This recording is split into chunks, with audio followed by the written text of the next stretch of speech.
नमस्कार साथियों। आज के वीडियो में आपका स्वागत है। अफेयर्स में हम जानेंगे कि आज और कल के घटनाक्रमों के बारे में जो परीक्षा की दृष्टिकोण से हम लोगों के लिए महत्वपूर्ण होता है।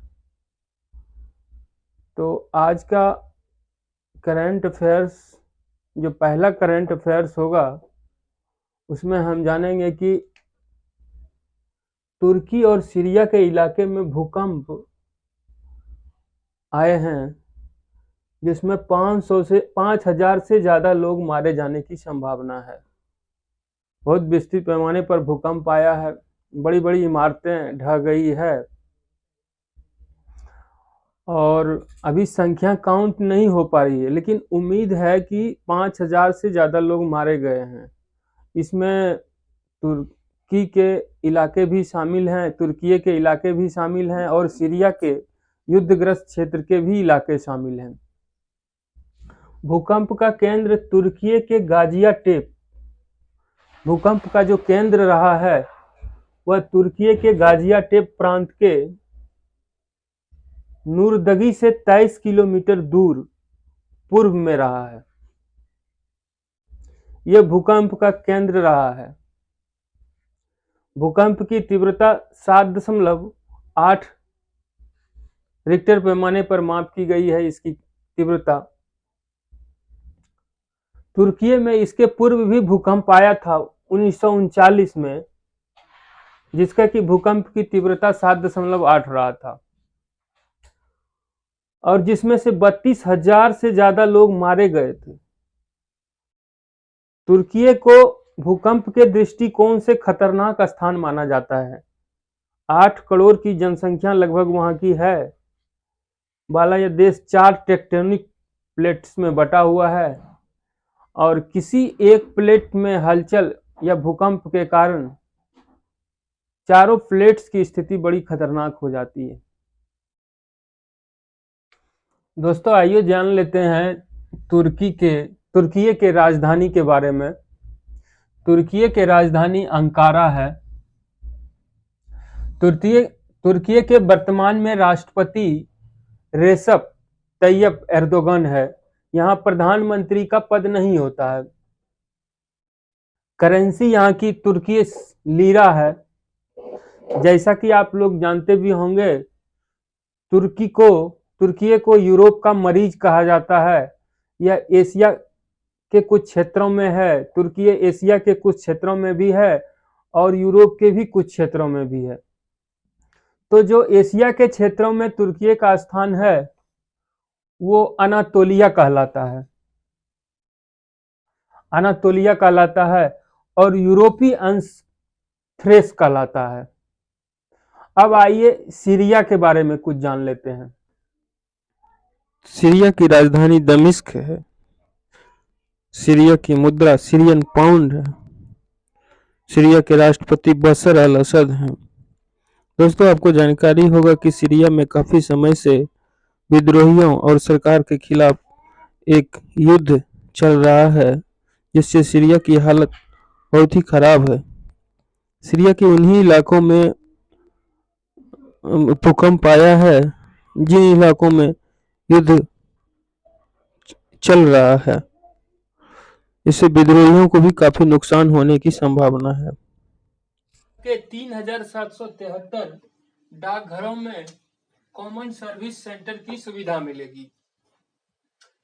CSC कॉमन सर्विस सेंटर में जाति, आवासीय, आय, रेलवे फ्लाइट के टिकट, कृषि इनपुट योजना के लिए आवेदन, पेंशन, जीवन प्रमाण पत्र, डीजी पे से राशि निकासी, लेबर रजिस्ट्रेशन, बिल जमा करना, मुख्यमंत्री फसल सहायता योजना के लिए आवेदन आदि अब डाकघर से ही कर सकेंगे।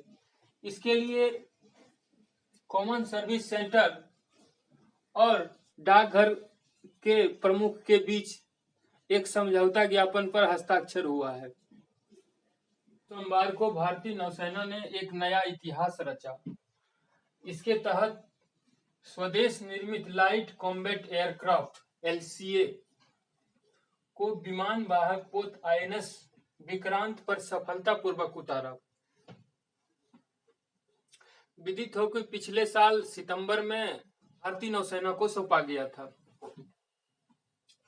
पटना हाईकोर्ट में सहायक के पदों के लिए 550 पदों के लिए रिक्तियां निकाली गई है, जिसकी आवेदन प्रक्रिया शुरू हो चुकी है और फॉर्म भरने की तिथि 7 मार्च 2023 रखी गई है और इसकी परीक्षा तिथि जो प्रारंभिक परीक्षा होगी वो 30/4/2023 को होगी।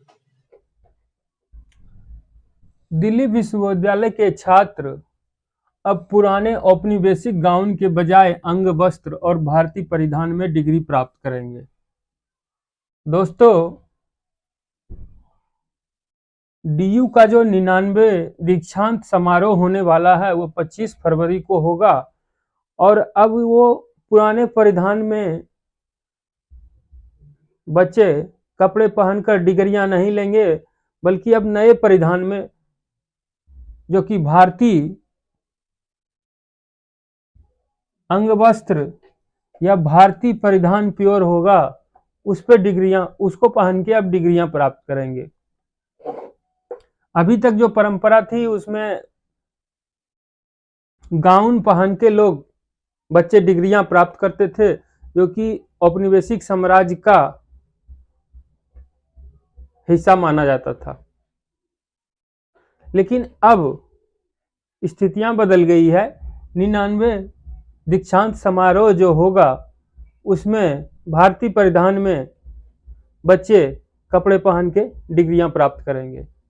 अगला महत्वपूर्ण करंट अफेयर्स है ICR भारतीय कृषि अनुसंधान परिषद पटना के अस्थायी निदेशक होंगे डॉक्टर अनूप दास।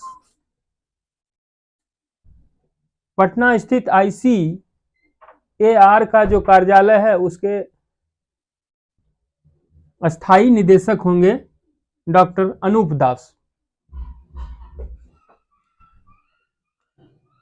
सिविल सेवा परीक्षा में किस कैटेगरी के अभ्यर्थी कितनी बार शामिल होंगे, इसके लिए दिशा निर्देश जारी कर दी गई है। अब EWS के अभ्यर्थी 6 बार इस परीक्षा में शामिल हो सकते हैं, लेकिन ध्यान रहे यदि परीक्षा में अप्लाई किए हैं और किसी कारणवश परीक्षा को अटेम्प्ट नहीं कर पाए हैं तो वह अटेम्प्ट गिनती में नहीं आएगा। लेकिन यदि आप परीक्षा में शामिल हुए हैं और किसी कारण से शामिल होने के बाद रिजेक्ट हुए हैं तो वो अटेम्प्ट में गिना जाएगा। उसके तहत OBC को 9 बार शामिल होने की इजाजत दी गई है। SC ST के लिए कोई सीमा निर्धारित नहीं की गई है। पटना के चिड़ियाघर में पहली बार दिखेगा वाइल्ड डॉग। वाइल्ड डॉग, जंगली डॉग बहुत खतरनाक होते हैं। ये यदि झुंड में हो तो मांसाहारी बाघ, शेर आदि को पीछे धकेल देते हैं। ये मैसूर के चिड़ियाघर से आ रहे हैं। इसके अलावा एक जोड़ा अफ्रीकी मूल का जेब्रा, एक जोड़ा काला हंस तथा 3 इंडियन गौर को भी मैसूर के चिड़ियाघर से लाया जा रहा है, जो दर्शकों के लिए आकर्षण का केंद्र रहेगा। संस्कृति मंत्रालय भारत सरकार के आजादी के अमृत महोत्सव के तहत आयोजित लेखन प्रतियोगिता में सीतामढ़ी के चेरौत प्रखंड के अमन आकाश को राज्य स्तरीय पुरस्कार से सम्मानित किया। यह पुरस्कार मीनाक्षी लेखी के द्वारा प्रदान किया गया। प्रधान न्यायाधीश DY चंद्रचूड़ ने सोमवार को 5 नए जजों के पद एवं गोपनीयता की शपथ दिलाई। इसमें पहला है जस्टिस पंकज मित्तल, दूसरा जस्टिस संजय करोल, ये पटना न्यायालय के न्यायाधीश रह चुके हैं। Justice BP Sanjay Kumar, justice Ahsanuddin Amanullah, justice Manoj Mishra. ये पांचों जजों की नियुक्ति हाल ही में केंद्र सरकार ने स्वीकृति दी है। दिवीसा हर्बल्स प्राइवेट लिमिटेड के लोकप्रिय उत्पाद डॉक्टर अर्थो ने बॉलीवुड के अभिनेता अजय देवगन को नया ब्रांड एम्बेसडर बनाया है।